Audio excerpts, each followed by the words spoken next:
Leila Pahlavi, une princesse au destin tragique. Leila Pahlavi, princesse d'Iran, était la plus jeune fille du dernier empereur et de la dernière impératrice du pays. Leur famille a fui l'Iran en 1979 à la suite de la révolution islamique, un événement qui a marqué un tournant décisif dans l'histoire du pays. Bien que Leila semblait promise un avenir radieux, sa vie s'est tragiquement terminée à l'âge de 31 ans. En 1979, l'Iran a dit adieu à la monarchie lorsque la révolution islamique a balayé le pays. À cette époque, de nombreux Iraniens vivaient dans une société plus ouverte, où les femmes pouvaient de s'habiller à l'européenne et accéder à l'éducation. Le dernier Shah d'Iran, Mohammad Reza Pahlavi, reste une figure controversée. Certains le considéraient comme un tyran, d'autres comme un dirigeant visionnaire grâce auquel l'Iran connaissait une prospérité sans précédent. Une enfance dans la splendeur, la famille royale d'Iran ne manquait pas d'élégance et de charisme. Mohammad Reza Pahlavi s'est marié 3 fois. Ses 2 premiers mariages n'ont pas duré, ses épouses n'ayant pas pu lui donner d'héritier mâle. Cependant, son union avec Faradiba, issue d'une noble famille iranienne, fut heureuse et féconde. Ensemble, ils ont eu 4 enfants, 2 fils et 2 filles. La plus jeune, Leila, est née en 1970. Leila grandit dans un somptueux palais entouré de luxe. Cependant, comme ses parents étaient absorbés par leurs responsabilités politiques, son éducation fut principalement confiée à des nourrices et des gouvernantes. Son père, couronné empereur en 1967, avait nommé Farah régente. Celle-ci était surnommée l'impératrice travailleuse, car elle consacrait ses journées de 9h à 21h aux affaires d'État et parcourait le pays sans relâche. Malgré cette vie trépidante, les parents de Leila étaient très attachés à leurs enfants. La petite princesse se souvenait de son enfance comme d'une époque heureuse. Elle pouvait entrer dans le bureau de ses parents à tout moment et s'asseoir sur leurs genoux. Elle bénéficiait aussi d'une incroyable ménagerie privée et d'un cercle d'amis prestigieux, ses camarades de classe étant principalement issus de l'élite iranienne. Une vie bouleversée. Cependant, à la fin des années 70, le climat politique en Iran se dégrada. Le peuple, mécontent du règne autoritaire du Shah et de ses dépenses de somptuaires, se souleva. En 1979, la révolution islamique éclata et les islamistes prirent le pouvoir. La famille royale dut fuir précipitamment. À seulement 9 ans, Leila quitta définitivement le palais de son enfance. Tandis que ses parents cherchaient un refuge en Égypte, elle fut envoyée au Texas, où son frère aîné, Reza, suivait une formation de pilote.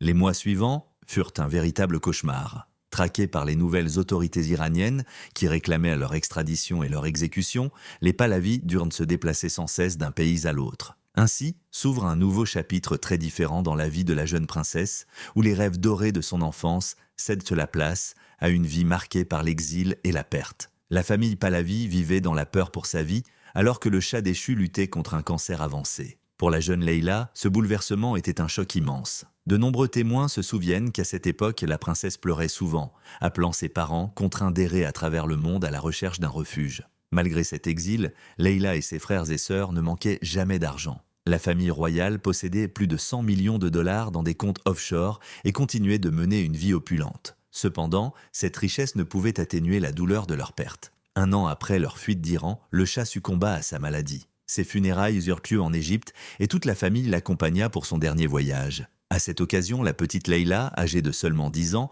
portait une robe blanche, une image frappante de pureté et de courage. Bien que profondément touchée par la perte de son père, qu'elle considérait comme le grand amour de sa vie, elle fit preuve d'une force impressionnante. L'éducation d'une princesse, mon dernier souvenir de lui, est le plus douloureux, confia Leila à un magazine français en 1999. Quand j'ai compris que la fin était proche, on ne m'a pas laissé entrer dans sa chambre. Pendant longtemps, j'ai eu le sentiment de l'avoir trahi par mon absence. Après la mort du Shah, la famille s'installa aux États-Unis, où les enfants reçurent une éducation locale. Leila changea plusieurs fois d'école avant de rejoindre l'université Ivy League de Brown, à Rhode Island, où elle étudia la littérature, la philosophie allemande et scandinave. Polyglotte, elle maîtrisait le persan, l'anglais et le français, et avait également des notions d'italien et d'espagnol. Pourtant, même durant ses études, Leila se plaignait souvent de fatigue et de douleurs abdominales. Malgré cela, elle restait une jeune femme douce, bienveillante et discrète. Ceux qui l'ont connue parlent d'elle avec admiration, une fille merveilleuse, profondément gentille, extraordinairement sensible. Toujours calme, elle n'élevait jamais la voix, ne créait pas de conflits et respectait les souhaits de ses proches. Une vie entre élégance et discrétion. Bien que dépouillée de ses titres royaux, la famille Pahlavi continuait de vivre dans le luxe. Leila, quant à elle, choisit une existence plus simple. Elle soutenait son frère dans la gestion de la fondation Mian, dédiée au rapprochement culturel entre l'Iran et l'Occident. Amoureuse de poésie, elle traduisit les œuvres du poète persan Rumi en anglais et en espagnol. Leïla fréquentait des événements mondains et des expositions d'art, mais se plaisait également à skier dans les Alpes suisses, visiter des musées et voyager à travers le monde. Une véritable aristocrate dans l'âme, elle alliait grâce et sérénité, marquant ceux qui croisaient son chemin par son charme discret et sa profonde sensibilité. La princesse Leïla était une jeune femme d'une beauté envoûtante et d'un charme captivant. Il n'est guère étonnant que le célèbre designer Valentino ait souhaité faire d'elle une égérie de sa marque prestigieuse. Pourtant, cette beauté éclatante ne lui apporta nullement le bonheur en amour. Leïla vécut plusieurs aventures passagères, mais jamais elle ne connut les joies du mariage ni celles de la maternité. Derrière son sourire éclatant, elle cachait une profonde fragilité. La princesse souffrait d'une faible estime d'elle-même et d'un trouble alimentaire dévastateur, l'anorexie nerveuse. Elle se voyait constamment trop ronde et s'imposait des régimes draconiens pour perdre toujours plus de poids. À seulement 20 ans, son corps était déjà gravement affaibli. Elle se plaignait fréquemment de maux de tête, de douleurs musculaires et articulaires. Lors d'une cérémonie organisée au Caire pour commémorer le 20e anniversaire de la mort de son père, Leïla confia à une amie qu'elle se trouvait trop grosse. Pourtant, sa silhouette était d'une élégance irréprochable. Peut-être était-elle victime des exigences implacables de l'industrie de la mode, où seules les figures filiformes sont encensées. Cette pression incessante la plongea dans une dépression profonde. Et bien qu'elle ait nourri de nombreux projets et qu'elle ait conscience des opportunités qui s'offraient à elle,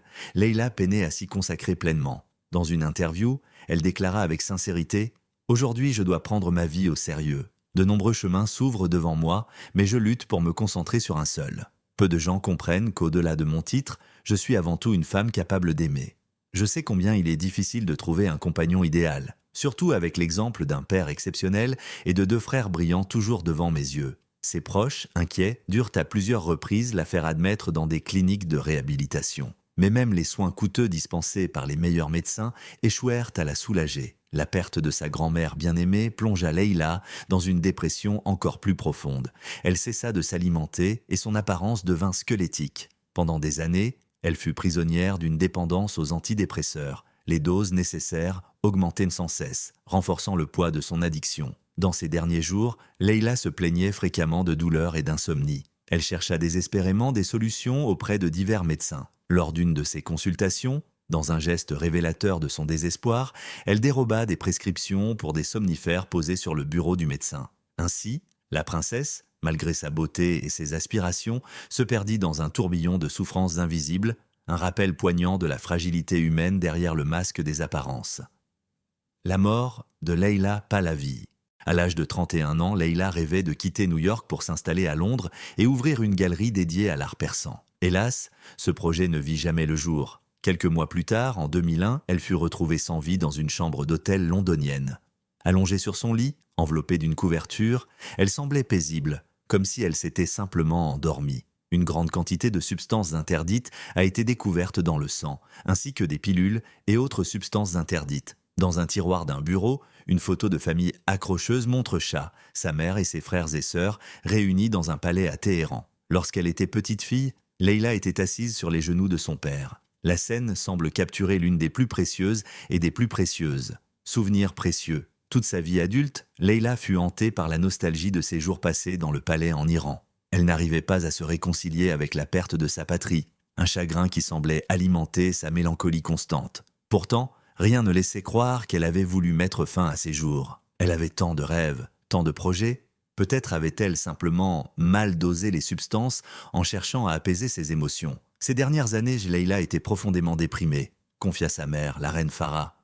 Le temps n'a pas pansé ses blessures. Exilée à seulement 9 ans, elle n'a jamais surmonté la mort de son père, Sa Majesté Mohammad Reza Shah Pahlavi, auquel elle était particulièrement attachée. La reine ajouta que sa fille n'avait jamais oublié l'injustice et les conditions dramatiques de son départ d'Iran, et qu'elle ne supportait pas de vivre loin de sa patrie, partageant de tout cœur les souffrances de ses compatriotes. Leïla Pahlavi repose aujourd'hui dans un cimetière parisien, aux côtés de sa grand-mère bien-aimée. 10 ans plus tard, son frère Ali Reza Pahlavi la rejoignit, plongeant une fois de plus leur mère dans une douleur insondable.